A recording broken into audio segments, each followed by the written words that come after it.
There's a saying that you never see the same river twice. Even if you're going to the same spot over and over again, it's always something new. My father is originally from Arkansas. That's where my grandfather purchased the family farm many years ago. As a child, both of my grandparents were there, and we would make more than monthly trips to the farm in Arkansas. My dad, he was an extremely fun dad. He'd take the tractor out through the woods and we'd ride on the tractor with him, and he'd be going full speed through the woods. I mean, just a lot of really good times outside. My name is Jonathan McNair, and I'm a board member of the Alabama River Alliance. I enjoy the outdoors, always on the water, and that's a big part of my identity and who I am. My first memory or connection with nature had to do with my parents. My mother and father loved the outdoors, and when they met, they continued to explore the outdoors, recreate in the outdoors by fishing and camping. My grandparents all the time took me and my brother fishing or hiking. Growing up, I was the one who kept running up my grandmother's water bill because I love water so much and I never understood why I liked it. All I know is that I can turn this faucet and it came out. Being out there with my family, fishing, hiking, camping, in the garden, those are my first fond memories of nature. You know, growing up, you never really understood what a passion was or what it meant.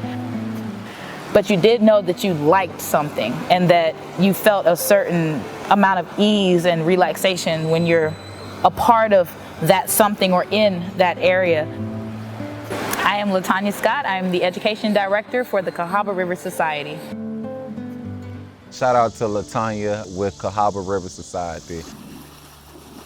It definitely helped when I had someone who looked like me, who come from an area that I come from, to explain these issues to me, as well as how I can get involved with the solutions.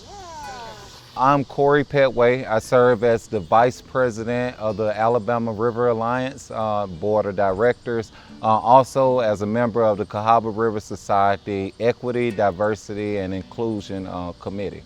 Early on in my life, my grandfather, who served in the Army and was a very outdoors man, come from Wilcox County, Alabama.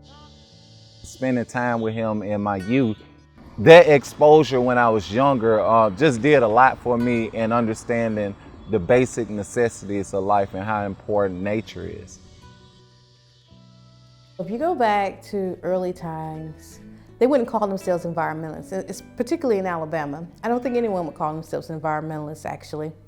They would probably just call themselves community activists, right? And so these community activists were interested in independence, resiliency, and self-reliance.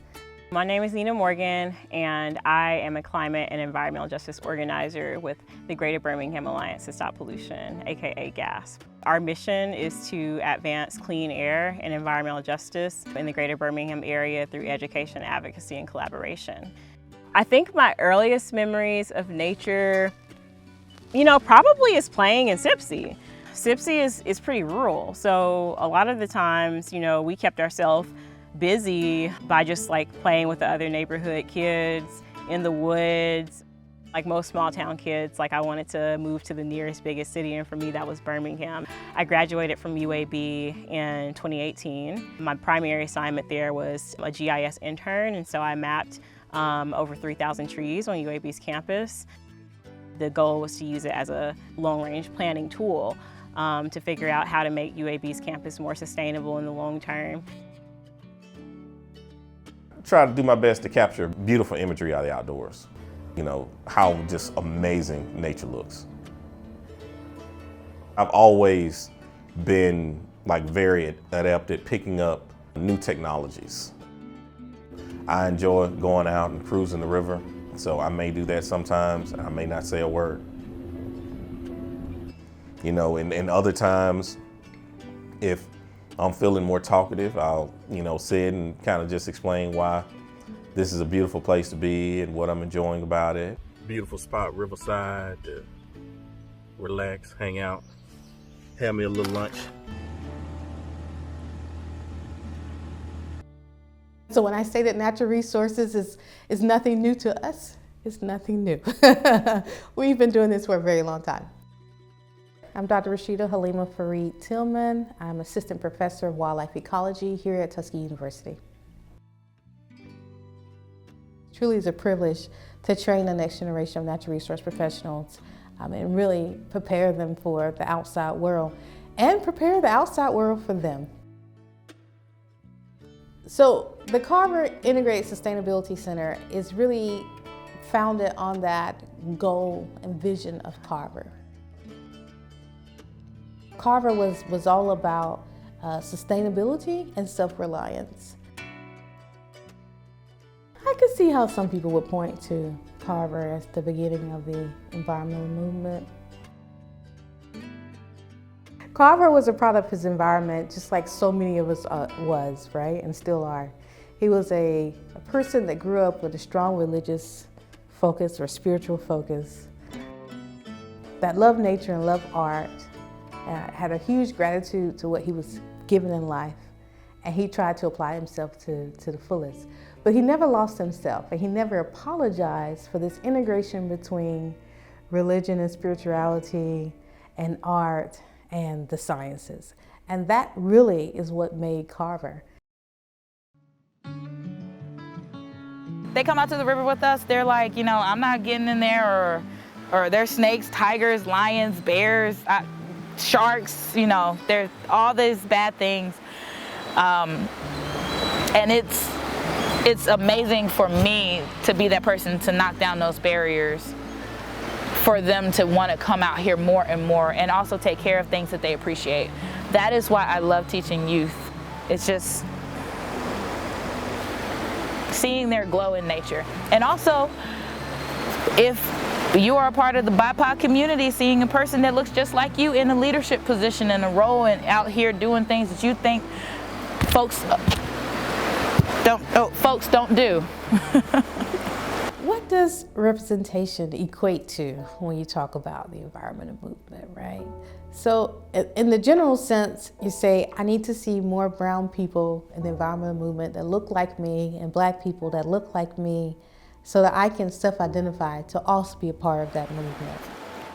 We have groups, we take trips, it's an open invitation, because everybody is now starting to realize how nurturing nature is and how fantastic it is and how much needed it is. I'm not interested in just that you have a black intern and just that you have a black face at the reception desk. What I'm interested in is the ideology making decisions. Is the boardroom diverse in thought and diverse in people, right? Diverse people equates to diverse thought. So if you have 5,000 black interns, but not a single black exec that's making decisions, then you have no representation. I am elated to see more BIPOC individuals in leadership positions in the environment field. Over there, what do you think we're going to be doing? Catching fish. Catching fish. Not catching the trash out the river. Oh, fish. We are going to be catching fish. Like, I know that, you know, one of the buzzwords or phrases that goes around a lot now is representation matters. That's a big thing that people say. For me personally, it doesn't. And the reason I say representation doesn't matter is because if I lived my life based on me believing something was only possible when I saw another black man do it, then I wouldn't think a lot of things were possible. We talk about obstacles and what really prevents more black people, people of color, any so-called disenfranchised minority group in America. And the question is asked, why aren't they more involved in the environmental movement? Historically, you know, and I mean really historically, you know, there's no people that have a greater connection to their natural environment than black people or people of color. Like, things weren't really designed for black people to have a healthy relationship with nature, if you know what I'm saying. Black people, Afro-Indigenous people, were put in this country as work machines, as chattel free labor, as slaves. The environmental justice movement emerged specifically from black leaders who said enough is enough, and enough is enough as in we're tired of our communities being dumped on, we're tired of our communities being polluted on. You know, coming to the fore and calling out the mainstream environmental movement for not really including them in the space, not really including them in conversations about the environment. Okay, wait, we're gonna go save the polar bears, we're gonna conserve these big swaths of property. Okay, but what about people? What about people whose very environment, whose very air, whose very water, whose very soil is contaminated because of these major industries, right? So in Alabama, the environmental movement is really centered around what we consider to be the civil rights movement. Sometimes we subconsciously don't think about what does a tree means to a certain individual that looked like me, that lived 50 years ago, or that saw actual lynching going on.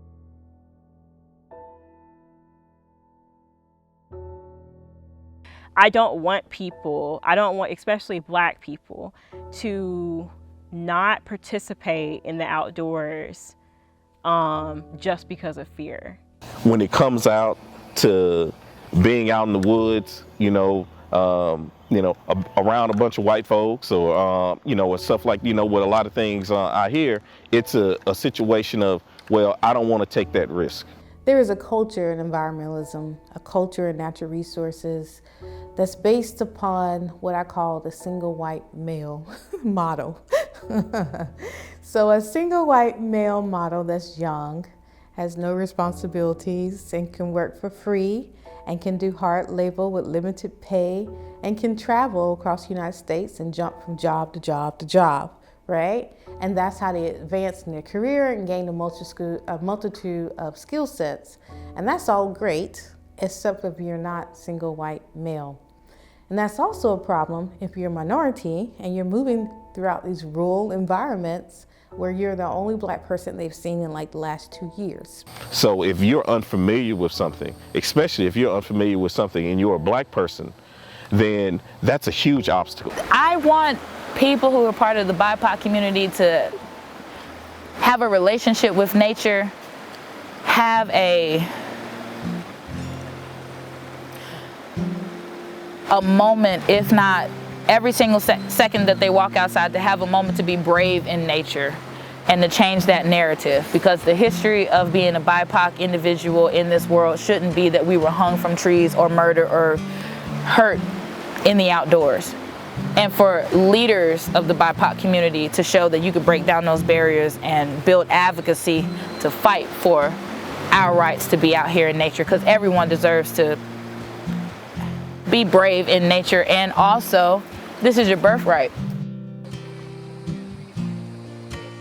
The beautiful thing about it is that even though there has been barriers put up to keep black people from being proximate to the environment, we've always resisted that. There's black farmers, there's black hunters, black outdoors people. We've always been in some relationship with the outdoors. Another obstacle is when it comes to speaking up when you're being wronged environmentally. People of color are more likely to be victims of environmental mismanagement. They're more likely to suffer from effects of global warming, air pollution, direct pollution from whether it be corporate pollution from plants or anything like that. They're more susceptible to all those things. And even though they may be more susceptible, if You're unfamiliar with processes. If you're lower income, you don't have the luxury of time to fight that battle. In addition to the day-and-day hustle and the day-and-day struggles that people in our community face on a normal basis. So if you're having to make a decision on how you're going to feed your family that evening, going on a fishing trip or going on a camping trip, a hiking trip, is not even at the beginning or the forefront of your mind, because a lot of people in our community have to deal with such life-threatening issues up front. They don't even have time to even think about the extra commodities of life. Being able to have time to actually go to a town hall meeting about X, Y, and Z, that's a luxury. You know, having the ability to go and do that, that's an added luxury. We have to understand that there's another part to it, policy as well. We advocate a lot, and anybody that's in the space of advocacy and environmentalism will tell you that they have to go and talk to the lawmakers a lot, to get things done. It's important that you're bold in your advocacy, that you're not afraid to take up space. And it's also important, especially for white-led organizations, allies, who are trying to figure out, how do I get more Black people to show up to my events? How do I get more Black people to apply for these jobs at these organizations? That you listen to Black people, you listen to Black environmental leaders, and that you resource them and ensure that you're doing everything that you can do to make it a space in which Black people feel like they can enter. We also have to be intentional about making sure that we have people of color in these positions, that we're supporting them to get inside these positions, and we're understanding that along with our advocacy, that policy has to be able to change. Some of the issues that we're facing or that we fought so hard against for years could have been avoided with the right lawmaker in place who understood some of these issues, or at least had a connection to people who dealt directly with these issues and can do some prevention. And so it's very imperative that we create more opportunities in diverse environments, but equally as important, attack that culture around natural resource and environmental science that really isolates and limits opportunities, not only just for minorities in general, but also women. So it's starting with me coming here and learning this land and developing a relationship with it and building a wall tent. And so, for the next 6 months, I'm going to set up a wall tent, build a tent platform, live in the tent for 6 months, the rest of the year, while I build a tiny cabin.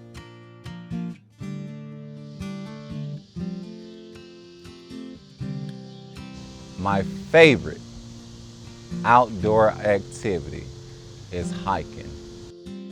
Ruffner Mountain here, the Pinhoti Trail. I've been blessed to have friends who've taken me out on hikes there. The going through the trails and looking at everything and taking it in is great, but when you get to the top of that mountain and you're able to see like you above the clouds and you're able to see far out, see nature, see the beauty that God created, man, I haven't experienced nothing else in my life like it. That's my favorite thing, a good hike.